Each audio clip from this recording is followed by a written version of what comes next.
40 segundos en un BMW i8. Esto no es un coche, es la nave del futuro con matrícula de hoy. No hace ruido al pasar, pero todo el mundo se gira para mirarlo. Es tan silencioso que parece que su ego funcionara en modo eléctrico. Diseño de ciencia ficción, puertas de ala y aspecto de superhéroe. No ruge, susurra su potencia. Cuando lo miras no sabes si va a funcionar o si va a despegar. Es la prueba de que la elegancia puede ser respetuosa con el medio ambiente y al mismo tiempo impresionante. Pasa de 0 a 100 en 4,4 segundos y llega antes de que puedas pestañear.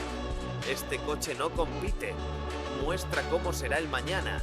Y lo mejor, conducirlo es como un sueño, pero te hace sentir como el secreto de los millonarios. No compras un i8, compras una perspectiva diferente del mundo. BMW i8. El silencio más caro que jamás hayas oído. ¿Te atreves a conducir silenciosamente hacia el futuro?